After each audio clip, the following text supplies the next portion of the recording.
जय सतगुरुदेव भगवान की। अभी इस महामारी के बीच में बहुत से व्यवधान, जीवन में संकट आ रहे हैं। मैं सतगुरुदेव से रोज़ यही प्रार्थना करता हूँ कि सभी का स्वास्थ्य ठीक रहे और सभी आरोग्य रहे। जितने भी मेरे जानकार हो या इस वीडियो को देख रहे हो, तो सर्वप्रथम आरोग्यता के देवता सूर्य देव को जल जरूर चढ़ाएं और उनसे प्रार्थना करें कि दिन भर हमें ताजगी और स्वास्थ्य ठीक रहने का आशीर्वाद दें। मैं स्वयं भी करता हूँ और जब जल आप चढ़ा लें तो सूरज को देखते हुए, एक गुप्त मंत्र गुरुदेव ने हमें बताया था, उससे हमारी एनर्जी लेवल, पॉजिटिविटी बढ़ जाती है और सूर्य की रश्मियों से हमें आरोग्यता प्राप्त होती है। करना क्या है आपको, केवल हाथों को, हथेलियों को सूर्य की तरफ दिखाते हुए पूरे हाथ बिल्कुल सीधे कर लें जल चढ़ाने के अर्घ देने के बाद, और 11 बार ओम रीम रीम रीम ओम इस मंत्र का जाप करते हुए 11 बार आप ये मंत्र कर लें, तो इससे सूर्य की रश्मियों के माध्यम से आप आरोग्यता प्राप्त करते ही हैं। मैं स्वयं भी करता हूँ, आप भी करें और अपने जानकारों को भी बताएं। जैसा कि आप सभी को मालूम है कि अभी 14 मई 2021 को आखा तीज बोलते हैं, अक्षय तृतीया। ये एक महापर्व होता है। 14 मई 2021 शुक्रवार की है, शक्ति दिवस है बहुत ही, और साधनाओं की दृष्टि से सर्वश्रेष्ठ पर्व होता है। इसका वैज्ञानिक कारण भी है। अपने अपने ढंग से कई योगियों ने, ऋषियों ने, मुनियों ने, गुरुओं ने विवचन बताया है। मुझे जहाँ तक मालूम है, सदगुरुदेव के आशीर्वाद से इस दिन कुछ ना कुछ साधना अवश्य ही करनी चाहिए। इसके पीछे बहुत से रहस्य छुपे होते हैं, ये केवल सदगुरुदेव ही जानते हैं। मेरे पास भी कई लोगों के विचार आ रहे हैं कि हमें कौन सी किस प्रकार साधना करनी चाहिए। तो ये शक्ति पर्व है और शक्ति साधनाएं तो जरूर करनी ही चाहिए। बाकी जैसे आपके सदगुरुदेव आपको बताएं, वही साधनाएं जरूर इस दिन जरूर करें। जब कोई भी व्यक्ति नया कार्य करता है, व्यापार नया करता है, अथवा घर में बच्चों की शादी करता है, नवीन गृह प्रवेश करता है, नवीन गृह की नींव का मुहूर्त भी कर सकता है, वाहन क्रय कर सकता है, और इसमें अबूझ होने के कारण इस दिन कुछ भी शुभ काम आप कर सकते हैं। क्योंकि मनुष्य इस मुहूर्त के चक्कर में रहता हुआ कई बार आगे पीछे की सोचने लग जाता है। तो यह दिवस अपने आप में स्वयं सिद्ध मुहूर्त है और जरूरत नहीं है किसी के पास जाने की और पूछने की। वह ज्योतिष की दृष्टि से देखा जाए तो 3 पर्व बहुत ही महत्वपूर्ण बताए गए हैं। वह 3 पर्व होते हैं: चैत्र शुक्ल प्रतिपदा, जो नवरात्रि प्रारंभ होती है; वैशाख शुक्ल पक्ष तृतीया, जिसे अक्षय तृतीया कहते हैं; और आश्विन शुक्ल पक्ष दशमी, जिसे हम दशहरा या विजयदशमी कहते हैं।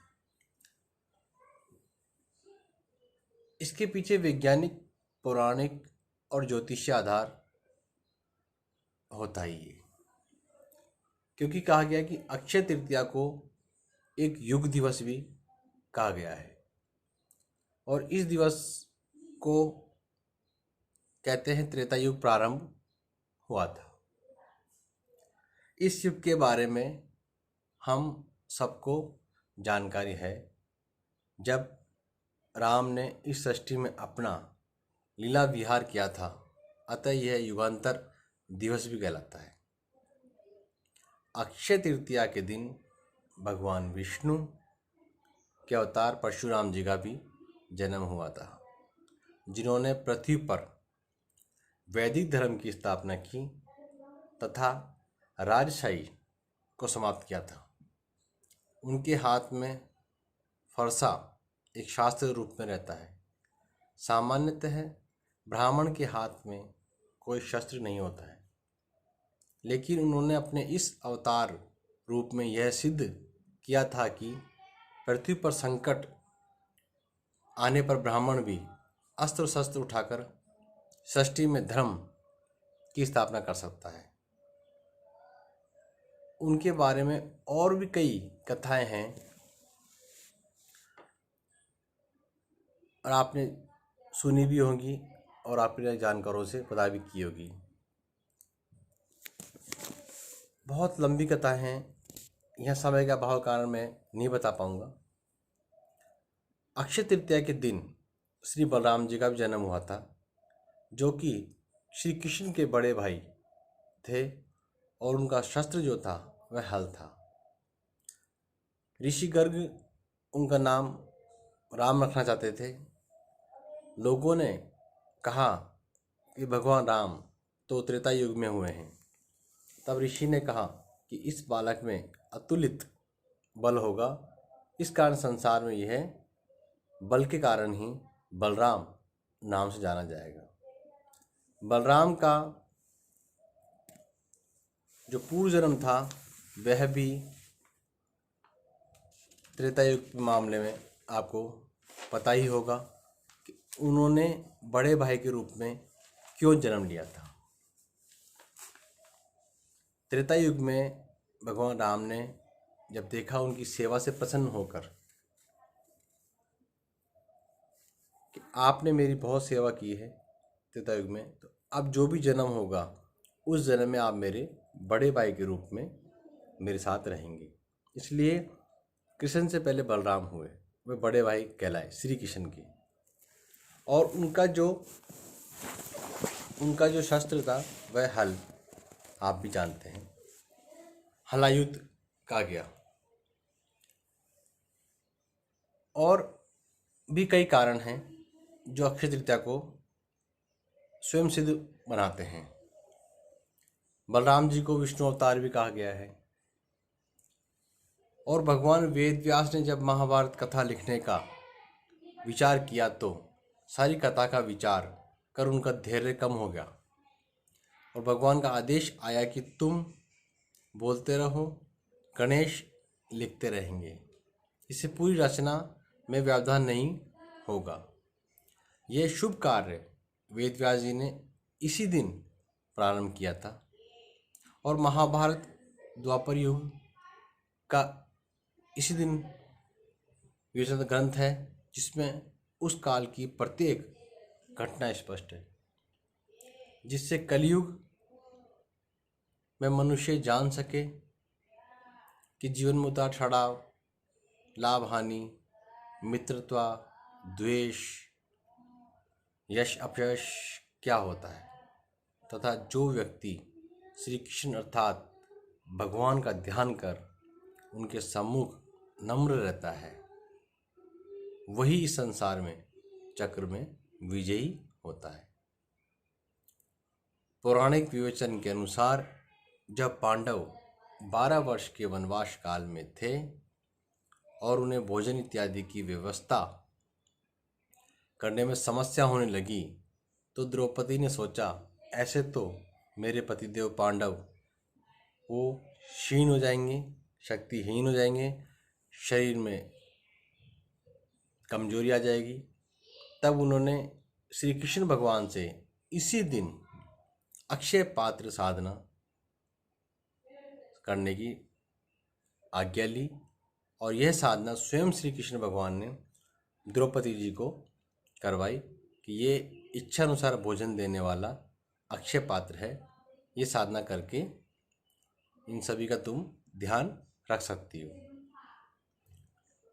और दुर्गा शक्ति विजया चामुंडेश्वरी देवी भी इस दिन असुरों का नाश किया था, इसलिए आप भी अपनी दुर्प्रवृत्तियों को, जो भी मन में ईर्ष्या भाव है, उसका नाश इस दिन साधना के माध्यम से कर सकते हैं। भगवान जगन्नाथ का रथ निर्माण भी इसी दिन प्रारंभ होता है। और एक बात बताता हूँ मैं आपको कि भगवान गंगा मैया को जब भागीरथ जी नीचे लेके आए थे, तो भी पृथ्वी का अवतरण दिवस गंगा का यही था। और कई साधनात्मक दृष्टि से इस दिन साधनाएं करेंगे तो कभी भी असफल नहीं होंगे। साधनात्मक दृष्टि से इस दिवस पर आप तांत्रोक्त विजय साधनाएं, धन धान्य संबंधित साधनाएं, लक्ष्मी साधनाएं, अक्षय पात्र साधनाएं, विष्णु साधनाएं, परशुराम साधना और पूजन संपन्न कर सकते हैं। लेकिन जो आपके सद्गुरुदेव आपको आदेश दें वह साधना आप जरूर इस दिन करें। 14 मई 2021 अक्षय तृतीया के दिन स्थायी लक्ष्मी के लिए आप कमला तंत्र साधना इस दिन करें।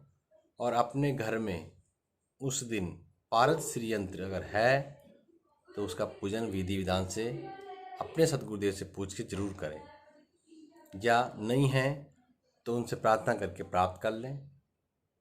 ऐसी सामग्रियां आप कहीं से भी प्राप्त कर सकते हैं और हमारे कार्यालय से भी आप मंगा सकते हैं।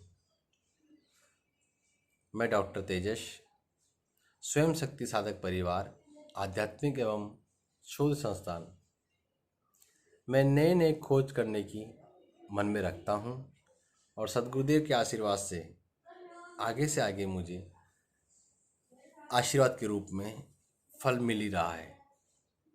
मैंने अपने जीवन में देखा है कि साधनाओं से आप सब कुछ प्राप्त कर सकते हैं जो आप करना चाहते हैं, लेकिन अपने सद्गुरुदेव के प्रति पूर्ण विश्वास, समर्पण और श्रद्धा, ये जब आ जाएगी तो आपकी सभी साधनाएं सिद्ध होने लग जाएगी।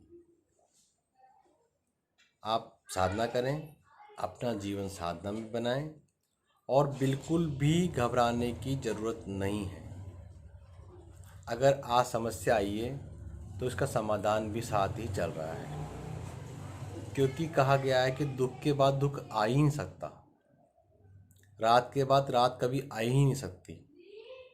इसलिए मैं आप सभी की मंगल कामना करता हूँ कि यह अक्षय तृतीया आप सभी के जीवन में सभी प्रकार की सर्वोन्नति लेकर आए और आप सभी का स्वास्थ्य अति उत्तम रहे।